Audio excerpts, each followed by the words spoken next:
Besides the color of the marks, tasers aren't silent and deadly. You would think an intruder who skulked around the house for hours, unheard, unseen, and got into JONBENET's room without waking her or anyone else up would be a master of stealth. Why would he give that up with the deafening crackle? And that's the sound a taser makes when it discharges. Now, for those of you who have complained about the static in these videos, this is probably where you should probably not watch or listen any further, because this sound is likely to blow your eardrums to pieces. So stop the video now and I'll see you guys next time. For the rest of you, this is really a very important piece of evidence. If the intruder used this device not once but twice, what did it sound like? And is the sound that it makes soft or loud, especially in the middle of the night when everyone is sleeping? What is that? Now remember, Burke's bedroom was on the same floor as JONBENET's, and her parents' bedroom was directly above her. I don't think the question is whether either of them heard a taser, but what intruder would be stupid enough to use one in the dead of night? To those who've been able to sit through this unpleasant sound, thank you very much. Thank you. I got nightmares in my head, I fear thoughts build up until I can't feel. My mind fills up into a creature, and it haunts me somewhere much deeper. I got nightmares in my head, I fear. Hello and welcome to True Crime Rocket Science, the most authentic voice in true crime. The taser theory is brilliant because we know for a fact that the Ramseys didn't own one. So this means the intruder had to have brought it with him, right? Let's go back to the article. Smit said evidence of this device is significant proof that an intruder killed JONBENET because the Ramseys did not own one. Now, would you say that's the reasoning of Sherlock Holmes? Well, let's think about that for a moment. So, is that the only thing the intruder brings? No pen and paper, no suitcase, no murder weapon, no nylon cord, no duct tape, no bat, and no flashlight. He sources all of these items from inside the home. Also, he leaves all of these items behind. The pen and the paper, the suitcase. He leaves the murder weapon behind. He leaves the bat and flashlight behind. He leaves JONBENET behind. He leaves the ransom note behind. But he takes the taser. Wow, that's convenient. I'm sorry, it just doesn't correspond to the rest of this make it up as you go along psychology. And why does he need a taser if JONBENET willingly eats pineapple in her final moments? Exhumation. This issue, was a taser used or not, became the new front line in the battle for the soul of JONBENET's killer. The solution was simple, but not easy. Exhume JONBENET's body and check those marks again. Take precise measurements. There's a bit of a problem though. JONBENET's body isn't even in Boulder anymore.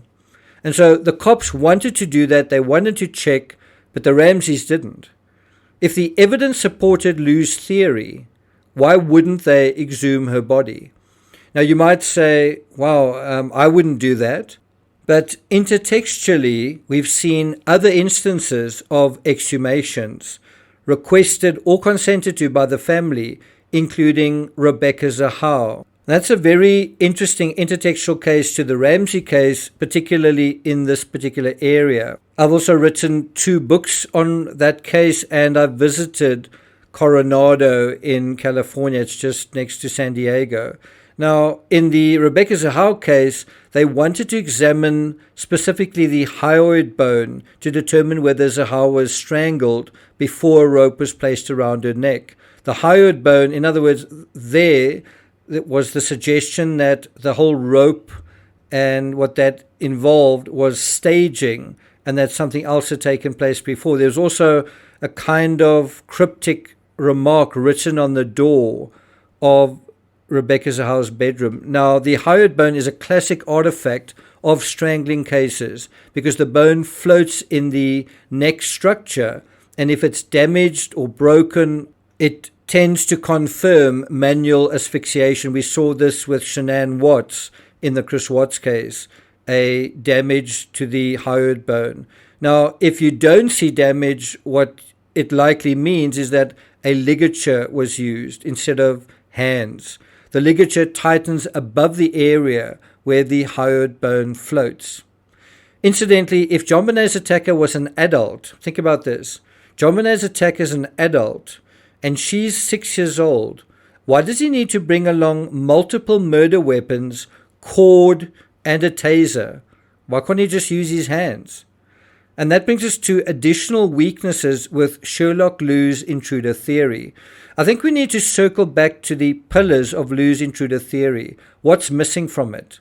Look at these 5 points. Now, if it was me, I would add to Liu's intruder highlights list the ransom note. Didn't the intruder write that? Isn't that evidence of the intruder? Isn't that prima facie evidence of the intruder? And that for me is also the biggest weakness by far of the ridiculous intruder theory. The intruder theory, if you think about it, is just as ridiculous and misleading as the toothless, ransomless, kidnapless, diversionary, bogus ransom note, what that turned out to be. Also, how about point number 7 being the no snow, no footprints theory? It's another aspect that ought to be added to the shortlist because, well, it's interesting that at least according to this author, the no footprints in the snow story doesn't even make the highlights list of Liu's theory. In my opinion, no rational human being would think of footprints. It should actually be shoe prints in the snow if there was no snow to begin with, which makes the argument even stupider than it appears at face value. It's a little bit like saying, I didn't see any impressions or shoe prints in the sand. Well, there was no mud. Well, you wouldn't think to even speak about it if there was no mud to begin with. It's like suggesting that someone walking around in broad daylight didn't notice the moon. All right, I'm not going to take it further than that. In the next analysis, we'll finalize our review of episode 2 by looking at something that really is worth looking at. And I'm surprised Netflix actually had the balls to go there. Not all the way, but certainly some of the way in their retelling of the story. And that is the grand jury trial. And we'll deal with that in the next episode. Thank you for listening, and I'll see you guys next time.